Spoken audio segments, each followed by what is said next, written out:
पर पाण राग मज़मून कयोसीं त राग मज़मून में मिर्ज़ा ग़रीब ते कहिड़ा वीचार ज़ाहिर कया आहिनि। अॼु पाण कंदासीं तहसीब मज़मून। इहो लिखियो आहे परमानंद मेवाराम। तहसीब माना साड़ पच या कटरपिड़े जी भावना। ही कहिड़ो न उगरो माना ख़राबु हर्फ़ आहे जेकर केर बि पाण सां लॻाइण न घुरे।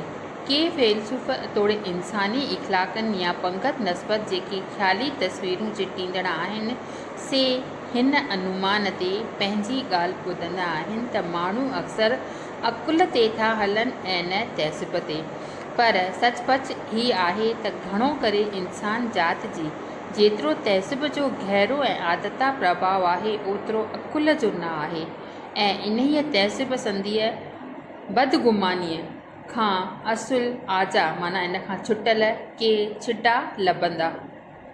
तहसीब उहो कटरपणो आहे जो पुश्त बि पुश्त जेका तरबीत ऐं तइलीम माण्हुनि खे मिलंदी थी रहे तंहिंजो नतीजो आहे या मग़ज़ में को जाती ॾंग आहे तंहिंजो या तबियत में का ख़राबी आहे या इत्तेफ़ाक़ां का अहिड़ी हालति अची बणिजे थी जंहिं करे अंदर में इहो बद फ़हम जाइ कयो वए माना उन में घर करे वेहे थो।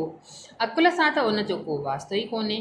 पाण चइजे त अकुल जे विरुद्ध आहे त जेकर ठही अचे जंहिं हंधि अकुल जो वासो आहे तंहिंखां ऊनो ऐं दरमियानी माना वॾो स्थान अथसि। तहसीब जो तासीर माना असरु या प्रभाव कहिड़ो आहे। शयूं जीअं सचपच आहिनि ईअं न पर उन करे बदिलियल ऐं टिंग वणियूं माना आॾियूं फिॾियूं ॾिसण में ईंदियूं। सम्झो त को शख़्स आसमान में तारनि या ॿिए कंहिं कुदरती नज़ारे ॾे कंहिं ख़ारिज दूरबीनीअ माना खरियल दूरबीनीअ मां थो निहारे। मुमकिन आहे त शयूं बराबरि नज़र थी ईंदसि पर हुन जे लेखे त जीअं हू बहु शयूं आहिनि तीअं वेठो ॾिसां। इहो समाउ कोन्हेसि माना इहा सम्झ इहा ॼाण कोन अथसि त को खरियल शीशो माना ख़राबु शीशो आॾो अथमि या तहसीबी माण्हू खे मुशाबत ॾियणु खपे उन ई शख़्स सां जंहिंजे अख में विड हुजे माना उन में का कमी हुजे जंहिं करे शयुनि जी सची पची सूरत ॾिसी नथो सघे ॾिसे तॾहिं इहा विड लहेसि। बदगुमानी पंहिंजो ख़राबु असरु हर कंहिं इंसानी वहिंवार में कारोबार में थी ॾेखारे छा धर्मी छा पंक्ति छा मुल्की छा इल्मी ॻाल्हियुनि में। इन्हीअ हुनर जे इहा बदगुमानी पंहिंजे ख़राबु असरु हर कंहिं इंसानी वहिंवार ऐं कारोबार में थी ॾेखारे छा धर्मी छा पंक्ति छा मुल्की छा अमली ॻाल्हियुनि में। ॻाल्हि ॿुधण या तौर तक करण खां अॻु दिलि में कंहिंजे बरख़िलाफ़ माना उन जे विरोध में राय ॿुधणु या फ़ैसिलो करे छॾणु तंहिंमां दुनिया में केतिरियूं ख़राबियूं जागियूं आहिनि। हिक ॿिए ॾांहुं नफ़रत थी जागे जंहिं करे केतिरा गुनाह थियो पवनि ऐं बेइंसाफ़ीअ सां हलत करे थी वेहिजे।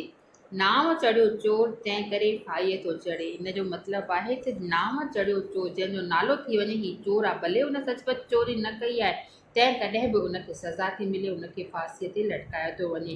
हाणे अहिड़ी हालति हरूभरू गैर वाजिबु कीन चइबी जेकी गुज़री वियो आहे तंहिंजे ईंदड़ ते ज़रूरु असरु थिए थो। जंहिं शख़्स निस्बत अॻे ई ख़बर अथऊं त हथ छो आहे तंहिंखे का ताज़ी तहमत आहे माना का मुसीबत आहे त साबिती मिलण खां अॻु ई जल्दी वसवी वञिबो माना विश्वास करे वठिबो त चोरी कई अथसि। विके चोर जो नाव सणाओ माना उनजो नालो ईअं ई मशहूरु थी वेंदो पर उन सचपच उहा ॻाल्हि कई ई कोन वेंदी। इहा आहे साड़ पच जी भावना तहसीब जी भावना। पर जे अॻिलो साबिती ॾे हुजत उथारे त ॻाल्हि हिक तरफ़ी ॿुधी अथव मुंहिंजी बि ॿुधी ॾिसो ऐं पोइ निबेरो करियो त बि ॿुधण जी न करे बल्कि ईअं ख़्वाहिश कजे त जेकी अॻे ई दिलि में ठहिराए ऐं मञी वेठो आहियां सो शल कूड़ न निकिरी पवे या त पटीअ ज़िद ॿधी वेहिजे त तसलीअ जहिड़ी साबिती मिले त बि पंहिंजे ग़लति राय ते होॾ कजे माना ज़िद कजे जे ज़रूरु के ॿिया सबब हूंदा त कोई अहिड़ी हालति खे ज़ोरावरीअ जो वर्ताव चइबो। अहिड़ो माण्हू थियो ख़ुदि पसंदि ऐं जाहिल। अहिड़ीअ हालति में खाम ख़्याल ऐं ग़लति फ़हमी दिलि ते वेही वञे तंहिंखे रायो कोठे न सघो। उन जो पूरो पूरो नालो आहे तहसीब। रायो तॾहिं थिए जॾहिं ॿिए पासे जी बि ॻाल्हि ॿुधिजे, पर इहो रायो त थियो कान, हू त पंहिंजे होड ते ई ॿधियलु आहे। इन करे इहो आहे तहसीब दिलि जो कटर, साड़पड़े जी भावना। रायो तॾहिं चइजे जॾहिं ॿिए तरफ़ जे ॾिनल कयनि सबबनि ऐं दलीलुनि जो वीचार ॿुधिजे, उहो अजायो ख़्यालु दिलि तां लाहे छॾिजे। भला दिलि ते अहिड़ो कटर वेहे कीअं थो? कंहिं चङे माण्हूअ या चङी ॻाल्हि निस्बत कंहिं खणी भुलायो त ख़राबु आहे, पोइ आस्ते आस्ते अहिड़ी सनसनी वेही पखिड़िजंदी तव्हांजो ॼणे ॼणे जे वात ते वेही वीचार या दरफ़ियात जो छो भलो, मतिलबु कंहिंजे बि वीचार ते ॿुधिजे, न सिर्फ़ु पंहिंजी होॾ ॿधिजे। तॾहिं तौरी हट बाज़ार उन जी चर्चा थियणु लॻी, बल्कि अख़बारुनि में बि उन जी प्रचार थी ऐं किताब छपिजी विया। बसि पोइ इहो माण्हुनि जी दिलनि ते नक्श बसरंग मसल थी वेंदो, घर करे वेंदी ऐं अहिड़े ॼमी वेंदी जो दिलि जो दाग़ थी वेंदी। छो त इंसाननि जो सुभाउ अहिड़ो आहे जो जेकॾहिं घणा ॼणा मिड़ी कंहिं सैं सवाटे माण्हूअ खे वराए वञनि ऐं उथंदे वेहंदे चवंसि त तूं चरियो थी पियो आहीं, त शक नाहे त हू नेठि अहिड़ी ॻाल्हि बि वसी मञे, उनखे बि विश्वास करे वेहे ऐं हिकु ॾींहुं चरियो थी पवे, भले चरियो हू न आहे तॾहिं बि। शल अहिड़ो फ़हम, माना इहा ग़लतफ़हमी कंहिंजे दिलि ते न वेहे। जे हिकु वारी उते घर कयईं त पोइ उन जो मटणु ॾाढो ॾुखियो आहे। को चवंदो त अहिड़े कटर खे पंहिंजे अंदरि जाइ ॾियणु अॻिले जो ॾोह न आहे।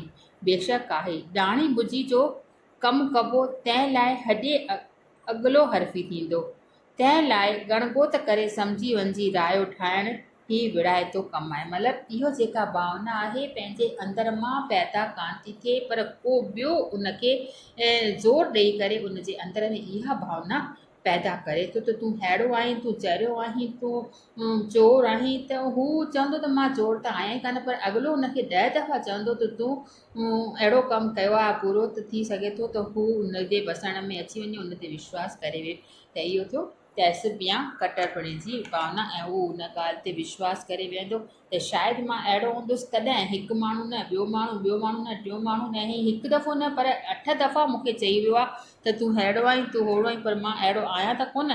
पर तॾहिं बि उन जे चवण जे अचण जे करे इहा साड़पचे कटरपणे जी भावना उनजे अंदरि में पैदा थी वञी आहे। इन करे ई जेको आहे साड़पचे ऐं कटरपणे जी भावना परमानंद मेवाराम हिन में ॿुधायो आहे त कंहिंजे बि अंदरि में शल इहा जाइ करे न वेही, अगरि जंहिंजे अंदरि में जाइ करे वेंदी त उते पूरो पूरो स्थान कंदी, ऐं उनजे लाइ पाण ख़ुदि माण्हू न पर ॿियो उनजे लाइ हरफ़े ॾोही थींदो। उहो उनजी ई हिसे जो कमु आहे, जंहिं करे हू उन में इहा भावना पैदा करे थो त तुम में इहा भावना आहे। इंसान जे अंदरि में इहो नेचुरल स्वभाव कान आहे, पर ॿिए जे करे उनजे अंदरि में इहा भावना घर करे ॿिए थी। इन करे इनखे असांखे पासो करणु खपे। थी सघे त इहा भावना ॿिए जे चवण ते विश्वास न कजे। चवण जो मतिलबु इहा आहे पंहिंजे अंदरि में, पंहिंजे अंदरि वारे इहे खां कॉन्शियस सां, विवेक सां इंसान खे कमु वठणु घुरिजे त मां त अहिड़ो आहियां कान, पर ॿियो अगरि उन में करे ॾेखारे त उन ते विश्वास न करे, पर पंहिंजे ई अंदरि वारे विवेक खे उहो अटल वञे